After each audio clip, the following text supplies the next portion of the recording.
उसने उससे पूछा क्यों तुम्हारे कितने पुत्र हैं? कहा हमारे 4 पुत्र हैं। क्या करते हैं? तो वो माँ जिनके 4 पुत्र थे वो माँ उत्तर दे रहे हैं, कहा हमारे पुत्र तो 4 हैं, एक नहीं। भगवान की इतनी बड़ी अनुकंपा है, इतनी बड़ी कृपा है, भगवान की कृपा से हमारे पास 4 पुत्र हैं। पर कैसे हैं? कि पूर्व जन्म के पाप थे, हमारे इतने बड़े पाप हैं कि पूर्व जन्म के पाप से मेरे सुत हैं 4। एक नहीं 4 हैं। तुम्हारे तो मास्टर है, वकील हैं, पर हमारे 2 सेंट्रल जेल में 2 हो गए फरार। 2 तो सेंट्रल जेल में हैं और 2 फरार हो गए।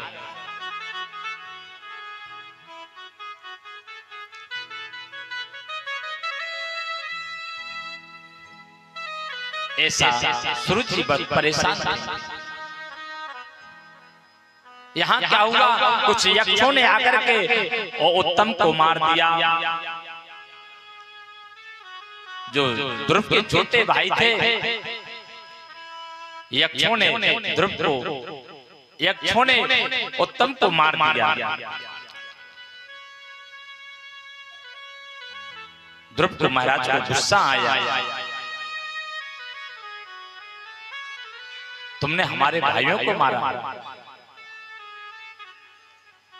और यक्षों को मारने के लिए दौड़े। ध्रुव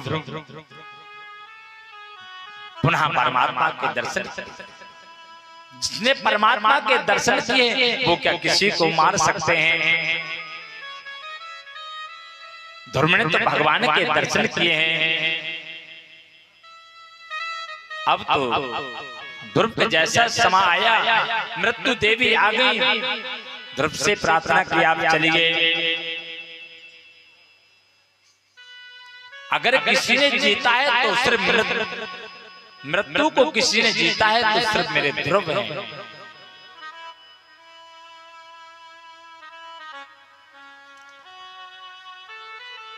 ध्रुव ने क्या किया कि ध्रुव इतने बड़े हुए और मृत्यु को लात मार करके ध्रुव लोग लो चले गए। बोले ध्रुव भगवान की जय। इस प्रकार से आज भी ध्रुव तारक के रूप में उत्तर दिशा में आप देखिए, उत्तर दिशा की ओर तो ध्रुव तारा वो अटल है। इस प्रकार से सुंदर ध्रुव का वर्णन हुआ। हिरण्यकश्यप ने सोचा कि मेरे भाई को मार दिया, मेरे बड़े भाई को हिरण्याक्ष को मारा है। वो द्वेष भावना से लेकर के कहा मैं जब तक नारायण को मार नहीं दूंगा तब तक हमको शांति नहीं मिलेगी।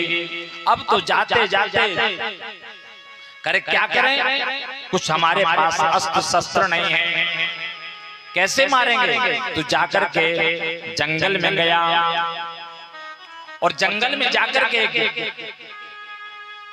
वृक्ष, पीपल के वृक्ष के नीचे बैठा और ओम जप करने लगा। ओम ब्रह्मणे नमः, ओम ब्रह्मणे नमः। तो वहां क्या हुआ? 2 पक्षी बैठे थे, वो आपस में वार्तालाप कर रहे थे। क्या बोल रहे थे? नारायण नारायण नारायण, इस मंत्र का जाप कर रहे थे। हिरण्यकश्यप ने कहा ये तो मेरे दुश्मन का नाम ले रहा है।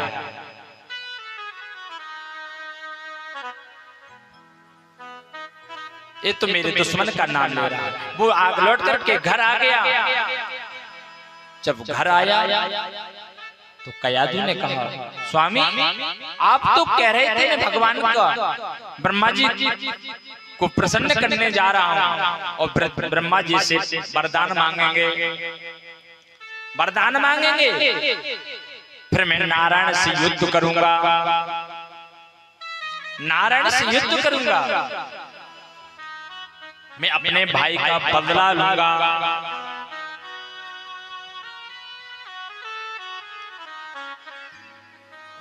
राक्षसों ने जितना भगवान को पूजा है, जितना उतना देवताओं ने नहीं पूजा।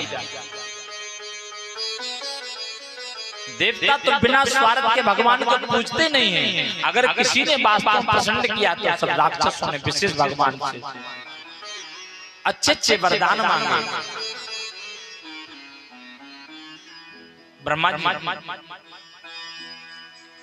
कयादु से कहा, कयादु ने कहा स्वामी आप तो कह रहे थे मैं बहुत ब्रह्मा जी से वरदान मांगने के लिए, ब्रह्मा को प्रसन्न करने के लिए जा रहे थे, अब तो जल्दी आ गया। कयादु ने कहा, हिरण्यकश्यप ने कहा कि मैं वहां गया, पीपल के वृक्ष के नीचे बैठा, मैं भगवान ब्रह्मा जी का तप कर रहा था। इतने में क्या हुआ, दो पक्षी बैठे थे, वो बोल रहे थे नारायण नारायण नारायण, इस मंत्र का जाप कर रहे थे।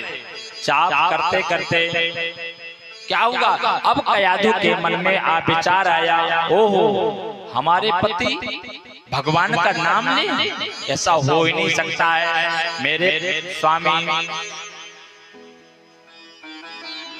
स्वामी भगवान का नाम ले ही नहीं सकते हैं, आज तो हमको मौका है। कयादु ने सुंदर मौका देखा, समय देखा, और समय देख करके कयादु क्या कहती है, स्वामी कयादु झाड़ू लगा रही है।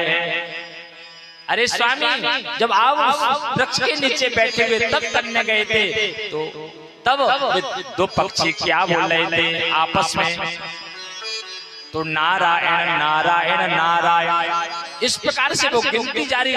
उसने सौगंध ले लिया अपने मन में कि जब तक हम अपने पति को एक नहीं 108 बार नारायण का नाम नहीं लुभाऊंगा, आज 24 घंटे में इतना नाम तो लुभाना ही है। कयादु रोटी बना रही है, क्या कर रही है, रोटी बना रही है, और रोटी बनाते बनाते स्वामी इधर आइए ना, क्या बात है, कहा ये बताइए। जब उस जंगल गए थे, उस वृक्ष के नीचे दो पक्षी बैठे थे, क्या बोल रहे थे, रोटी बना रही है, और हिरण्यकश्यप बोल रहा है नारायण नारायण नारायण नारायण, इस प्रकार से मंत्र। आज वो रोटी किसकी रोटी है, भगवान का। जैसा बनाओगे आप अन्न, जिस भावना से बनाओगे आप एक परीक्षण कर लेना, जैसे भी आप रोटी बनाओगे उसी भावना से जो खाएगा उसको ऐसे ही तर्क तर्क।